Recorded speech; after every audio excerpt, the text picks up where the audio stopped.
Bonjour, dans cette deuxième partie du FLC, à une seule entrée, avec une seule entrée,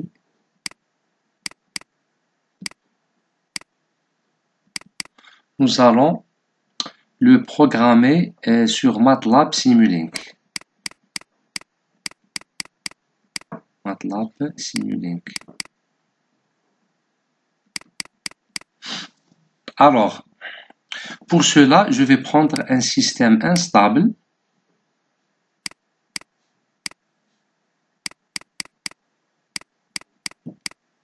Et je vais essayer de le stabiliser avec un contrôleur flou FLC1. Donc, un système instable, c'est quoi? C'est un système qui nous délivre soit une sortie divergente vers l'infini ou une sortie, par exemple, oscillatoire. Donc, dans ce cas-là, on peut dire que le système est instable ou marginalement stable.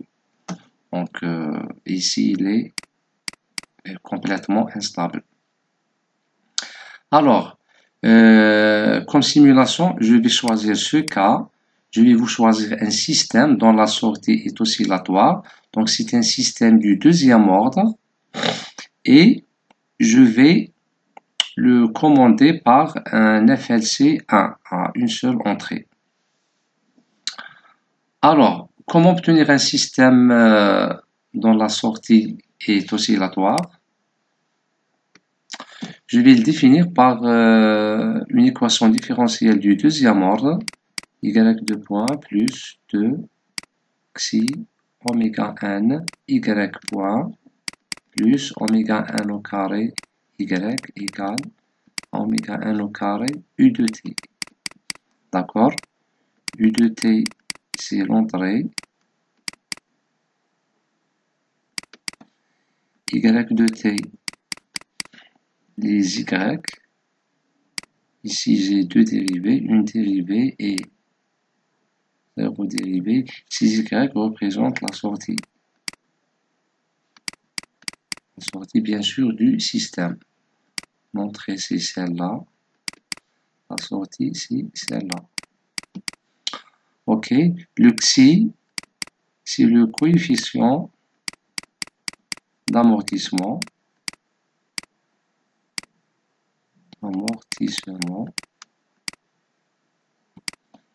Il représente en quelque sorte les frottements.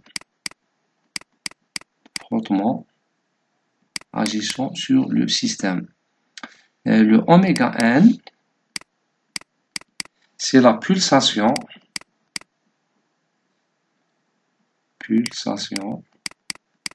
naturelle du système.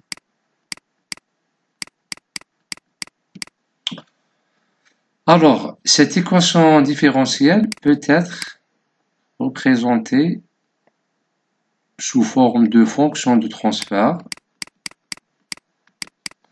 Donc, la fonction de transfert dénotée par G de S.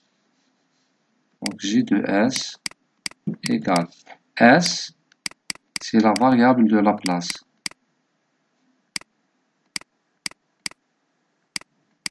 OK. G de S est défini par la transformée de Laplace de la sortie Y de T. Donc, c'est Y de S divisé par U de S. OK. Donc, Y de S, c'est quoi? C'est le Laplacien de Y de T. Et U de S, c'est le Laplacien de U de T.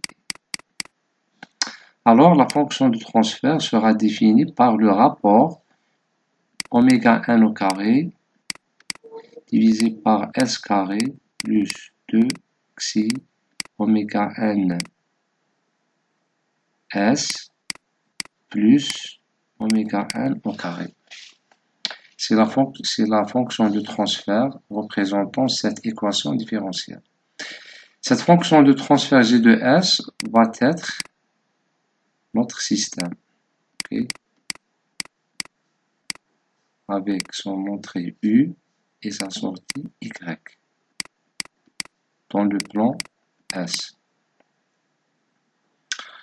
Nous allons choisir un système instable, puis nous allons le stabiliser par un régulateur flou.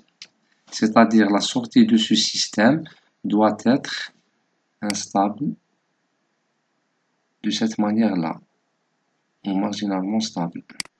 OK? Alors, pour obtenir ces oscillations à la sortie du système, le xi doit être égal à 0. C'est la condition pour obtenir un système marginalement stable. D'accord? Donc, je vais vous montrer ça sur MATLAB. Premièrement, je vais créer un répertoire dans lequel je vais sauvegarder mes programmes. Par exemple, un répertoire que je vais nommer manipulation 1.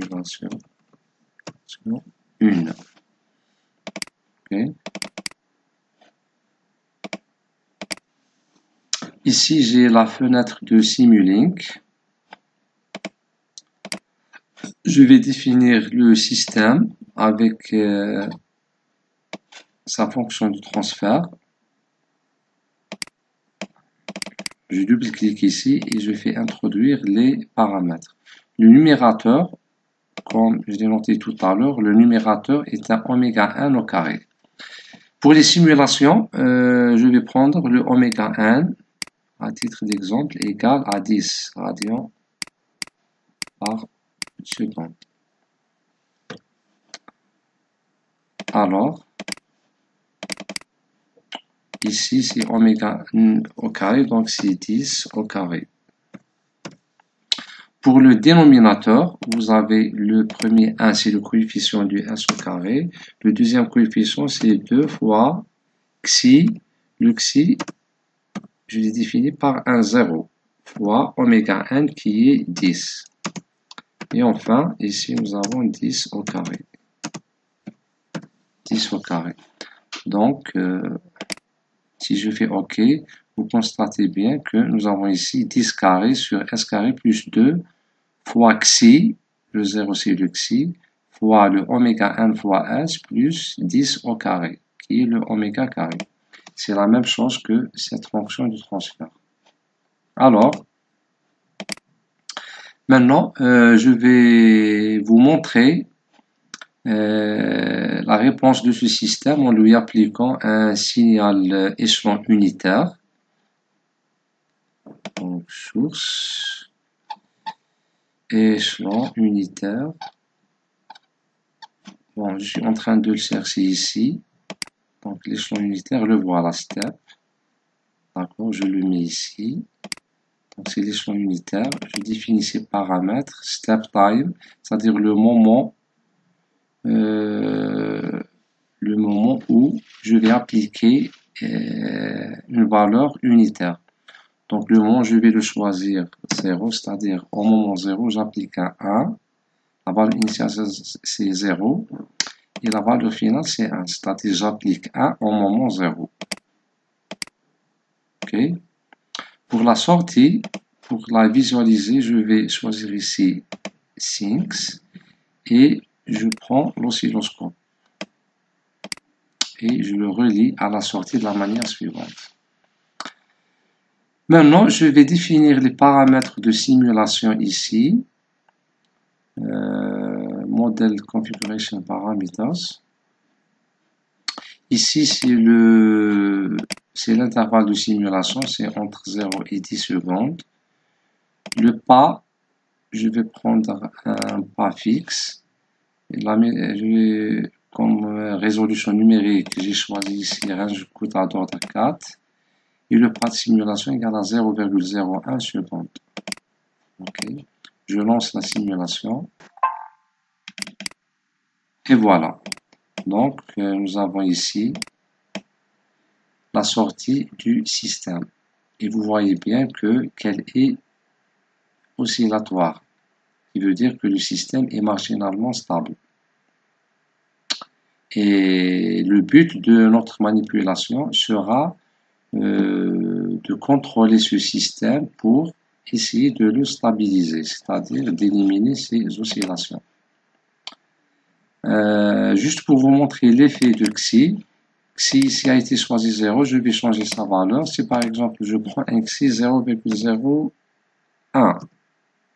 0,01, cette valeur de XI veut dire que nous avons de faibles frottements. Donc, puisque les frottements existent cette fois-ci, donc logiquement, la sortie du système va être amortie. Donc, on lance la simulation pour vérifier ça. Et comme vous le voyez, la sortie, les oscillations sont amorties dues à la présence des oscillations. Si j'augmente les frottements, c'est-à-dire j'augmente le XI, je vais enlever un 0. Donc, pour des frottements 0,1, nous allons voir la sortie. Et voilà. Donc, vous remarquez que les oscillations sont complètement disparues vu les grands frottements existants dans le système. Et bien sûr, si j'augmente plus ces frottements, par exemple, je prends une valeur 2 par exemple, c'est-à-dire d'énormes frottements, voilà la sortie. C'est-à-dire qu'on n'a plus d'oscillation parce que les frottements sont considérables, donc la sortie du système ne peut pas osciller. Ok, maintenant on va développer notre FLC de la manière suivante. Je vais prendre ce système et je vais lui appliquer la même entrée, mais cette fois-ci avec un régulateur FLC. Donc, je vais boucler ce système. Donc, je vais prendre ici, nous avons un toolbox pour la logique flow, Fuzzy Logic Toolbox. J'appuie ici et le voilà, Fuzzy Logic Controller. Donc, je le prends, je le mets ici dans ma fenêtre de programmation. Donc, le système va être contrôlé par un régulateur flou. Et bien sûr, on va boucler le système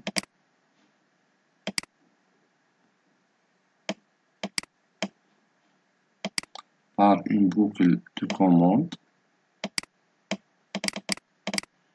Comme ça, donc l'entrée va être un échelon. Ici, le retour, on utilise un moins parce que c'est un feedback négatif. La sortie du système, c'est celle-là.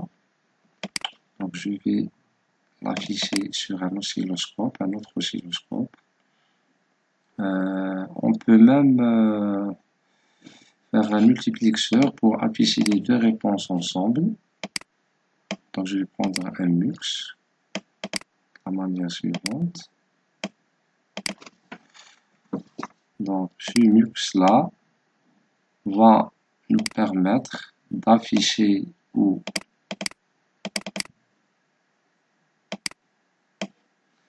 dire on va afficher sur cet oscilloscope, on va afficher en même temps la réponse du système commandé et la réponse du système non commandé. Je boucle maintenant le système de commande et voilà. Donc nous avons le système à commander et ici c'est le régulateur. Et ici, nous avons un comparateur pour comparer l'entrée avec la sortie. Donc, pour définir le régulateur flou, nous devons aller à la fenêtre de commande et on tape Fuzzy. Fuzzy de la manière suivante.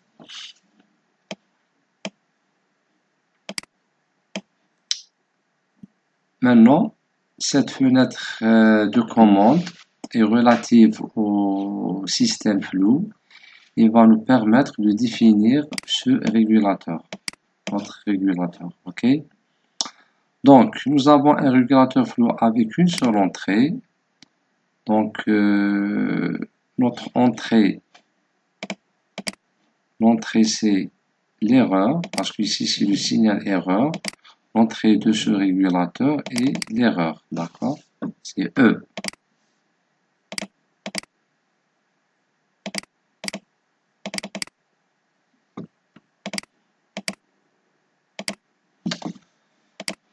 Ok.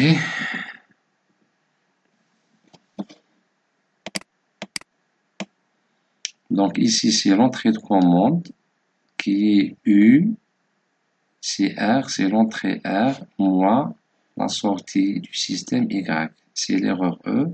L'erreur c'est l'entrée de notre système flou. Donc c'est E. Donc on va définir pour cette entrée les fonctions d'appartenance de l'erreur E. Donc cette variable, je vais l'appeler E. Ok, E, parce que n'oubliez pas que le régulateur flou,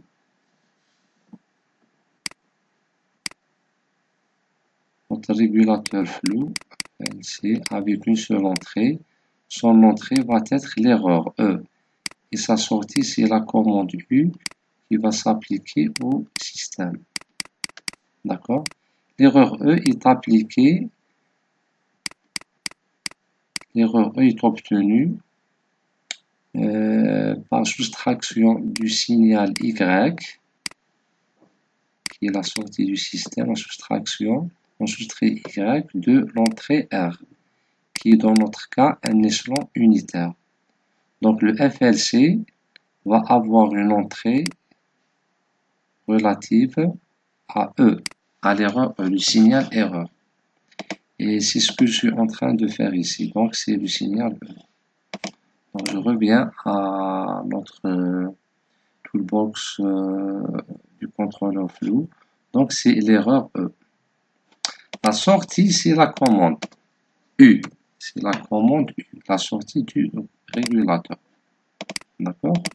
Donc c'est U, comme j'ai noté ici. Le FLC possède l'entrée E et la sortie U. D'accord, E et U. Je vais commencer par définir les fonctions d'appartenance de l'entrée. Comme nous l'avons vu dans la vidéo passée, le FLC, pour la vérification, nous allons définir 3 fonctions d'appartenance pour l'entrée et 3 pour la sortie, et qu'ils auront la même allure. 3 fonctions d'appartenance, 2 trapézoïdales et une triangulaire. Allez-y, on commence. Donc cette fonction d'appartenance, on va l'appeler négatif n, et elle est de type trapézoïdal, trapèze. Donc je vais régler ce trapèze à, pardon, je vais d'abord normaliser l'univers du discours. Comme vous le constatez ici, ces fonctions d'appartenance sont définies entre 0 et 1. Mais dans notre cas, les fonctions d'appartenance sont définies entre moins 1 et 1. Donc je vais les réajuster. Donc le range ici, donc 0, 1. Donc je vais taper ici, moins 1. Donc l'univers du discours est défini entre moins 1 et 1. Et voilà, donc moins 1 et 1. Donc pour la fonction négative, donc je vais la définir de la manière suivante. En moins 0,5, c'est-à-dire ce point-là va être moins 0,5. Ok. Et ce point-là je vais le mettre à 0. La même chose pour cette fonction d'appartenance, dont je vais appeler P positif et trapézoïdal. Donc son nom est P, sa forme est trapézoïdale. Donc à 0,5, on va être 0,5. Suivant. Et là, 0. Pour la fonction d'appartenance centrale, Donc, c'est la fonction 0. Je vais la définir à 0,5 et moins 0,5. De la manière suivante. Donc, c'est les fonctions d'appartenance de l'entrée E, de l'erreur.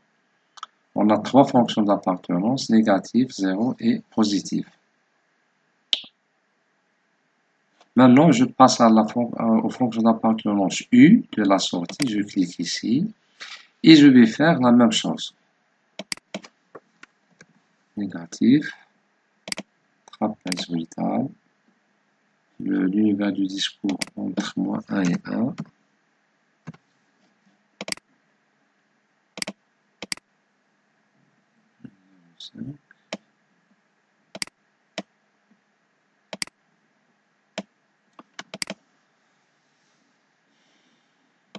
Positif, trapèze,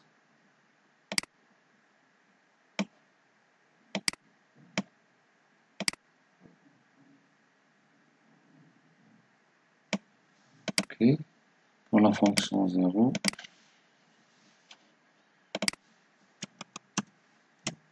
on a ici un 0, ici c'est trapèze, et voilà. Bon, non, c'est triangulaire, pardon. 0,5 et 0,5. Pardon.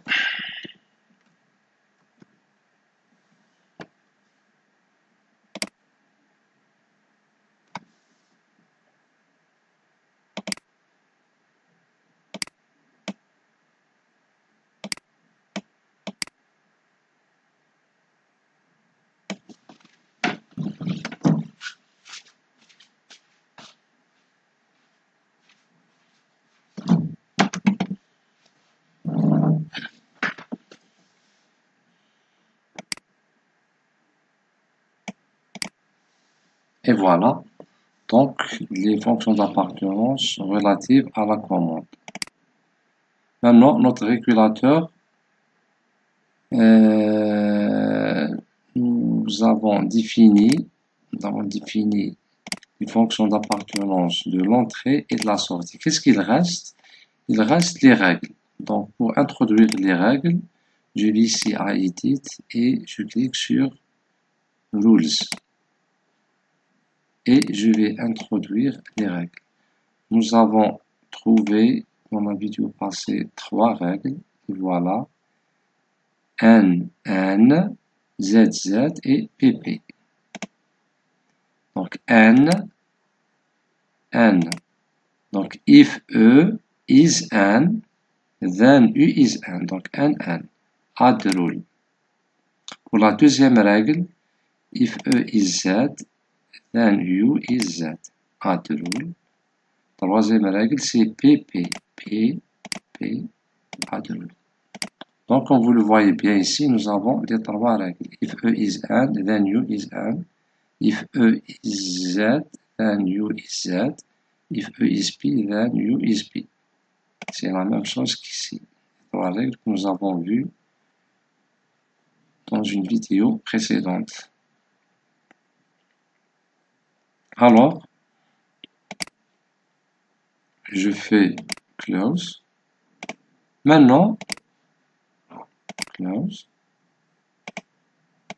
Maintenant, je vais sauvegarder le régulateur flou développé, mais je dois le sauvegarder dans le même répertoire de travail. C'est le répertoire que j'ai créé au début de la manipulation, manipulation 1. Je dois sauvegarder tous mes fichiers dans ce répertoire. D'accord? Donc, on fait File, Export, to Workspace ou to File.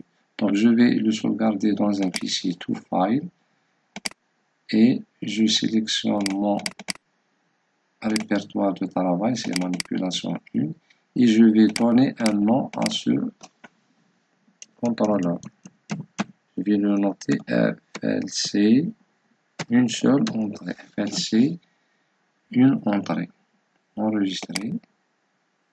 Une fois enregistré, si vous allez au répertoire, vous allez le trouver. C'est FLC1.fis avec l'extension FIS. Fuzzy Inference System. Maintenant, le régulateur est prêt. Je vais aller au code Simulink. Et pour relier le FLC que j'ai développé avec ce module-là, je clique sur ce module deux fois et j'écris ici son nom. Nous l'avons nommé FLC1 entrée. Et je fais OK. Maintenant, notre boucle de régulation est prête. Alors, je vais lancer la simulation. Hop. Et voilà. Pas d'erreur. Donc, je vais voir la réponse du système. Qu'est-ce qu'on constate? Je n'ai pas changé les paramètres du système. Ici, nous allons prendre un système instable. Donc ici, Luxi c'est un 0. Et la même chose ici, Luxi c'est un 0. C'est un 0. Je relance la simulation. Et voilà. Qu'est-ce que vous constatez? En jaune, en couleur jaune, c'est la réponse du système. C'est la réponse de ce système, le système non régulé. Et en bleu, c'est la réponse du système régulé. Qu'est-ce qu'on constate? On constate que ce régulateur n'a pas pu contrôler ce système parce que la réponse reste toujours oscillatoire. D'accord? Donc, pour cela, on peut dire que ce système-là n'a pas pu être contrôlé par ce régulateur flou. Pourquoi? Parce que ce régulateur possède seulement une seule entrée. Et un régulateur flou avec une seule entrée n'a pas, c'est-à-dire son efficacité n'est pas intéressante. Parce qu'il n'a pas pu contrôler ce système, il n'a pas pu obliger le système à suivre ce signal échelon. Donc on dit que ce régulateur n'est pas convenient pour de telles applications. Donc, qu'est-ce qu'on va proposer comme solution? On va proposer d'augmenter l'efficacité de ce régulateur en lui ajoutant une deuxième entrée. D'accord? Et c'est ce qu'on va voir dans une prochaine vidéo. Merci.